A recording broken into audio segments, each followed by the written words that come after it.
Congratulations to our top 8. Now the flock is complete and ready to face the next challenge. If we say beauty is transcendent, all the more a woman is beautiful is because of her intellect. That is right. I completely agree. And of course, our candidates who did not make it to the top 8, maraming salamat sa inyong dedikasyon. Everything that you guys have done for the competition, talagang naramdaman natin yan. Of course, Yes. maraming salamat. These are not your closing doors. Marami pang silang pwedeng pagdaanan. Exactly. The journey has just begun. Exactly. And if experienced that as well, nothing will never stop as long as you want to learn and you want to grow. That's right. Now, ladies and gentlemen, friends, we see our candidates looking very beautiful. Their physique is on point. On top of this, we also want to see what makes a true Miss Consolacion, and we are going to find this out right now in this next segment, ladies and gentlemen, as we prepare for the question and answer portion. All right, we'll see you later, Nina. Eto na. Kakausapin ko ang ating mga kandidata. I want to get to know you girls a little better. Again, good luck. Kayang-kaya natin to. We're going to be starting it off by calling in our first finalist candidate, number 7.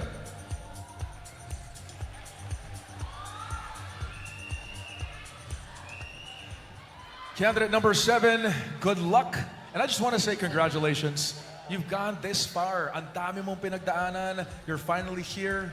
We got one question for you. You may choose a question for the bowl. All right, your question goes like this. Last Sunday, the Philippines accused Chinese vessels of colliding with our vessels on a resupply mission in a disputed part of the West Philippine Sea. This incident has stirred discussions all over the world as allied countries of the Philippines have condemned such aggression. Do you think this is high time for the Philippines to utilize its mutual defense treaty with the United States of America? Would you like me to repeat it? Do you think it's high time for the Philippines to utilize its mutual defense treaty with the United States of America? Yes, because as we know, the United States of America has been a very trusted ally of ours ever since the start. If you go back to our history, we were influenced, our culture that we have today has been influenced by the Americans. So yes, I think it is time that we nurture this mutual defense treaty, and we should not go to war, but rather we should fight for what is rightfully ours in a diplomatic way. In a diplomatic way and with the morals of a Filipino. Maraming salamat. Candidate number 7. Thank you. We'll see more of candidate number 7 in a minute. Right now, I just like to request a little silence from our audience as our candidates are finishing their sentence. Baka po pwede po hayaan po natin silang patapusin ang kanilang statements. So what's the word I'm looking for? They can construct their sentences purely and properly. Moving on out to candidate number 8, our second semifinalist. Candidate number 8, second to be called. Congratulations. Thank you so much. One step closer to the crown. How does that make you feel? It made me feel very grateful and very honored to be here on stage. Thank you. Deserve na deserve mo rin na nandito ka ngayon. Congratulations. Please choose your question.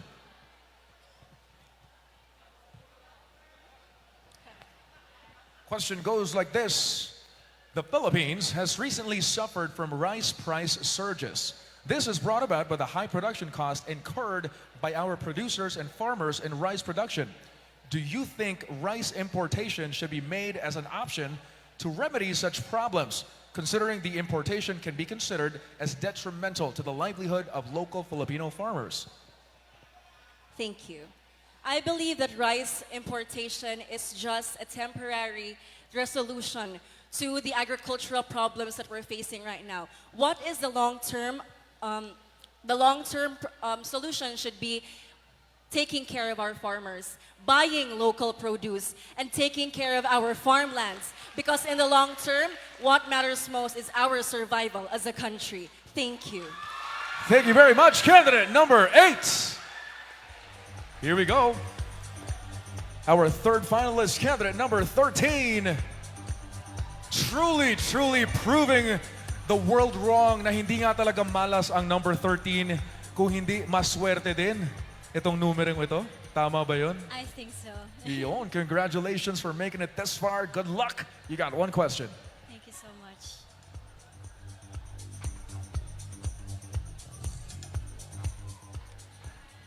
All right, here we go. Question goes like this. Although the application of artificial intelligence in the Philippines is still in its early stages at the moment, various sectors have already started to reap the potential benefits of AI. What do you think are the long-term negative impacts of AI, and how can we possibly mitigate these negative impacts? Can you repeat the question? Again, the question goes, what do you think are the long-term negative impacts of AI, and how can we possibly mitigate these negative impacts? Thank you so much. While the existence of artificial intelligence nowadays still continues to become a debate, whether it's useful or whether it is a threat. But as for me, I believe that the AI is actually useful in the present times with proper use. Ladies and gentlemen, it is important for us to mitigate this one. And in order for us to do that, we have to have proper education and the usage of the artificial intelligence. Another thing is that we have to address the challenges or what are those ethical considerations that we have to also lay hands into the hands of the experts. That will be all. Thank you. Beautiful answer by candidate number 13. Thank you very much. Moving on out. Candidate number 14. Candidate number 14. Ang dami mong fans. Baka pwede mo silang pasalamatan for being out here tonight, for supporting you. You know, actually, before the pageant started, I was really nervous because all of my friends, my families weren't able to get a ticket, and the only ticket we had were 2 tickets. So like I was very sad to know that my fans weren't able to come, but good thing is that they were able to come. Ayun, swinerte pa rin sa huli. Candidate number 14. Good luck. We got one question coming out for you.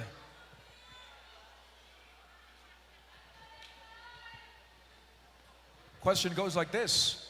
The Socorro Bayanihan Services Incorporated, led by its leader, J. Renz Kilario of Senior Aguila, is now facing complaints on qualified trafficking, kidnapping, serious illegal detention, and violation of the act prohibiting child marriage. What measures can you suggest to our government to provide protection for children against forced marriages?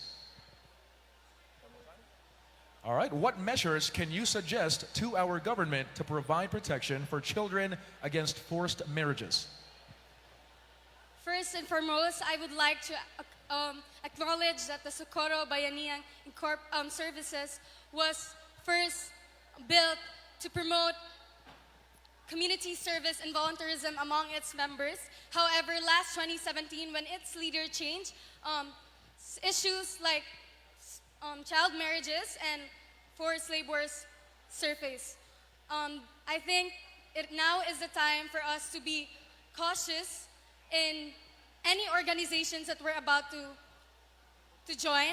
I think we must stay vigilant and know that if these organizations are operating through transparency, accountability, and respect, because either way, it is our life decisions that. Thank you. All right, candidate number 14. Great job there. Halfway there, we got candidate number 12 this time. Ang tangkad ni candidate number 12, no? Grabe. Very model-esque. You got that vibe. Candidate number 12, I want to know, how are you feeling right now? Are you nervous? Are you excited? I feel very thankful to be part of the top 8. As you should. And of course, deserve mo rin ito. Candidate number 12, please choose a question.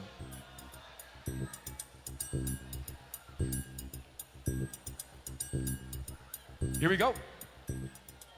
The use of confidential and intelligence funds have recently flagged serious questions about transparency, legality, and accountability within the government. Should other government agencies, such as those whose functions are not related to peace and order, be given access to confidential funds? Again, the question goes like this. All right. start from the beginning. The use of confidential and intelligence funds has recently flagged serious questions about transparency, legality, and accountability within the government. Should other government agencies, such as those whose functions are not related to peace and order, be given access to confidential funds? I believe that the confidential funds are called confidential for a reason because not all information should be disclosed. And I believe that as human as we are, we would always raise concerns and be worried, especially using technology. And I believe that no, we should not allow those that are not useful for the confidential funds because I believe that we should allocate these funds for those in need. Thank you. All right, candidate number 12. Thank you very much. Grabe, no? Talagang nakikita natin how smart, intelligent, and how pertinent our candidates are. Moving on to candidate number 15.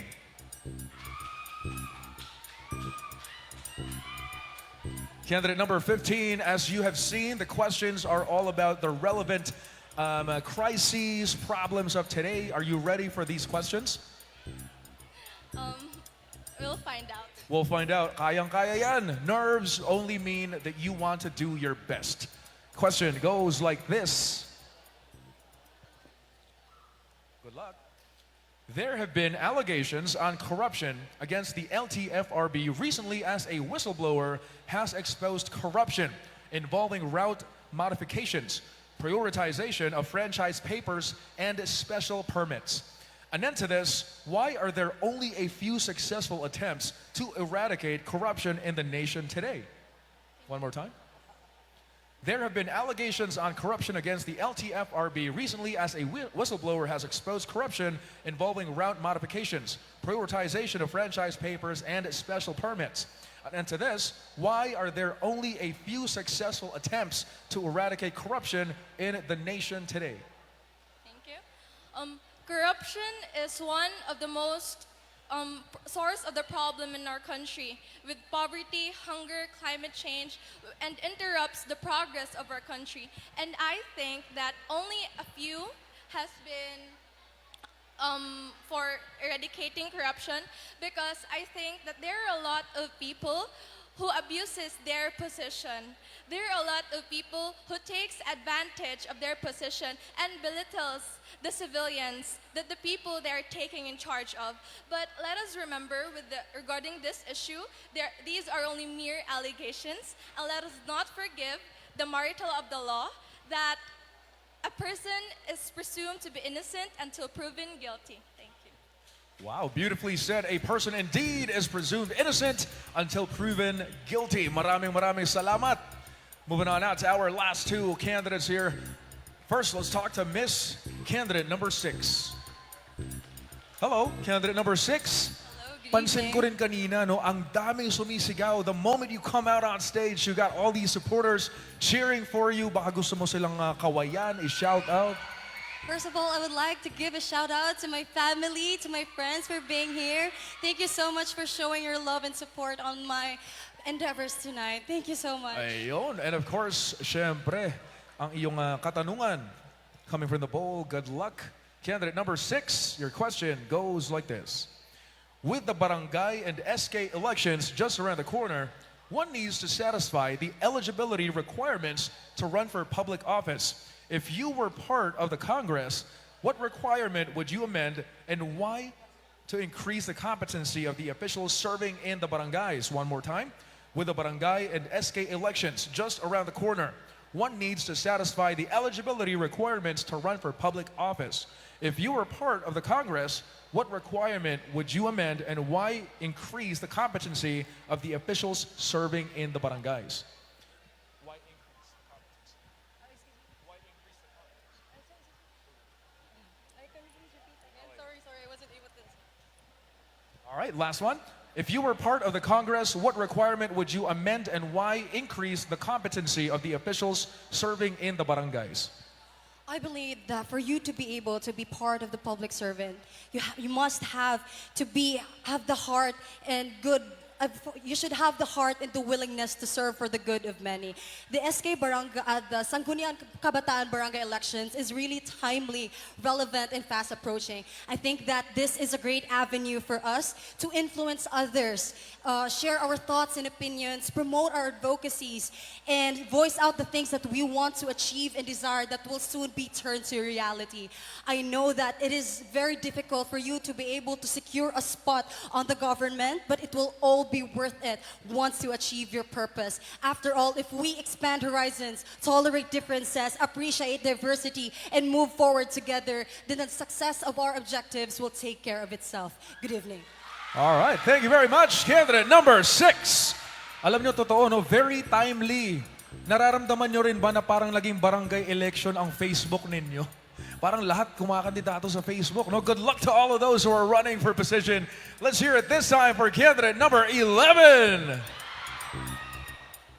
Candidate number 11, congratulations for making it this far. Shake the nerves off. Kaya yan. Kamusta, candidate number 11? Okay lang. And actually, I am really grateful. I really didn't expect to be part of the top 8, but I am really hopeful that all the body aches, the back pains, and sacrifices, the support, and my absences will be worth it in the end. Of course, worth it na worth it yan. And deserve mo rin na nandito ka ngayon. Kaya congratulations. We got one last question coming out for you. Candidate number 11, good luck. Question goes like this. Technology and the internet have changed the way governments afford its services to people. In the recent weeks, issues have transcended due to hacking of government websites, which imperils data and information. Should the government continue to rely on technology to ease governmental processes? Why or why not? Once again, technology and the internet have changed the way government affords its services to the people. In the recent weeks, issues have transcended due to hacking of government websites, which imperils data and information. Should the government continue to rely on technology to ease governmental processes? Why or why not? Well, it is really concerning that our cybersecurity is on the downside. And I hope that our government will do something to protect our security, especially in